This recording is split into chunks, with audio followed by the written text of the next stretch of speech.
इस बालक का नाम परीक्षित रखा गया। इधर समय व्यतीत हुआ। एक दिन विदुर जी महाराज पांडवों से मिलने के आए। पांडवों ने बड़े सत्कार किया, पाद प्रक्षालन किया।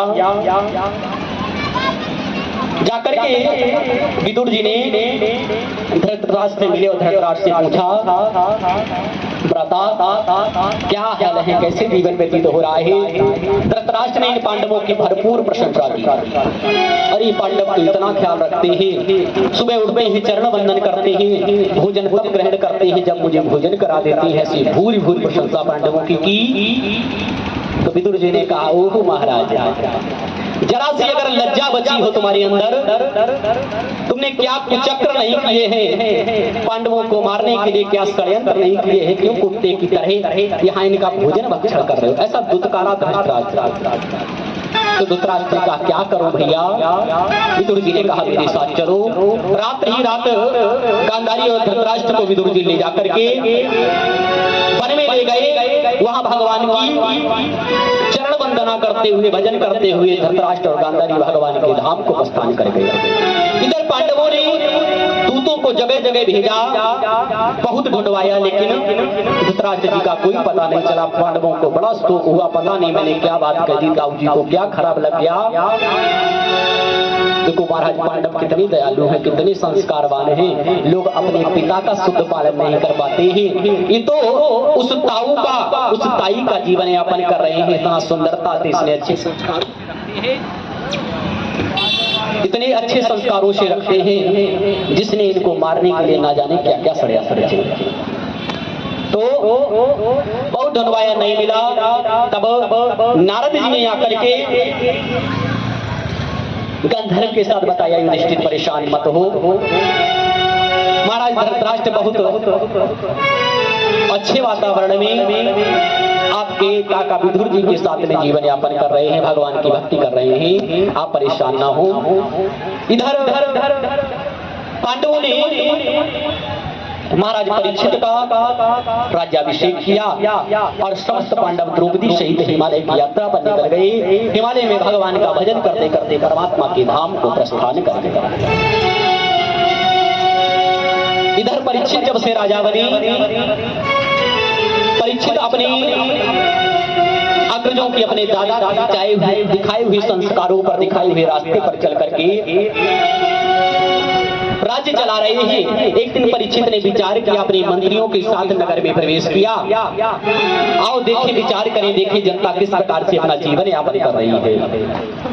और देखो, राजा का यह परम कर्तव्य भी है कि उसे समय समय पर अपने राज सिंहासनों से, अपने महलों से निकल करके जनता में जाना चाहिए, पता करना चाहिए कि हमारी जनता पर कोई कष्ट तो नहीं है। क्यों?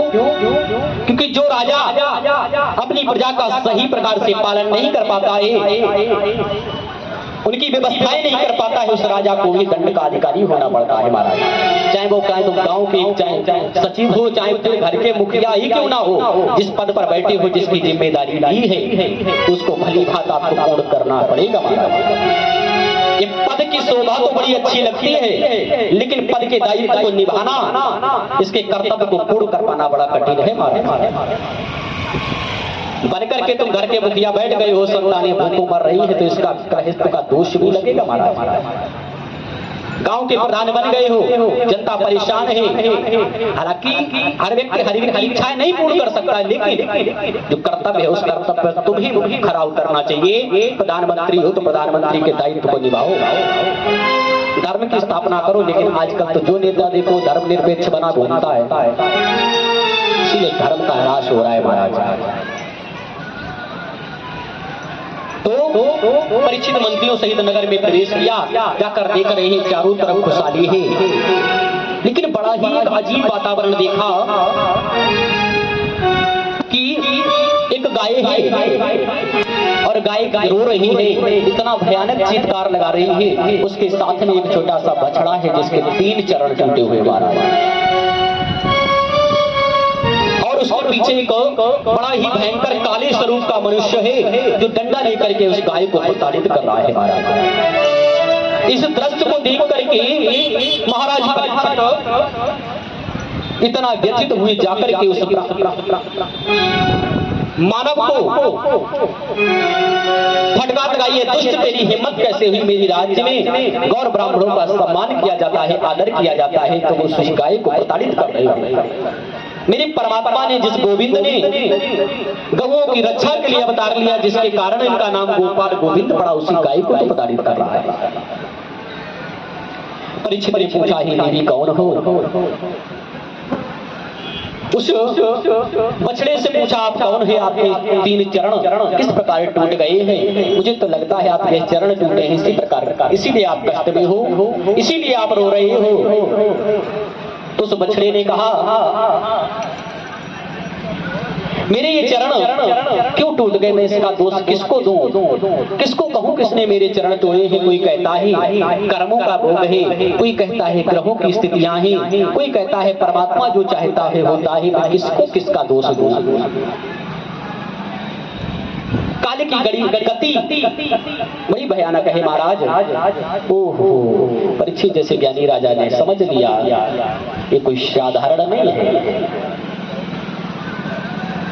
कोई साधारण नहीं है, क्योंकि जो धर्मवान है, धर्मनिष्ठ है, वो कभी दूसरों को अपने कर्मों का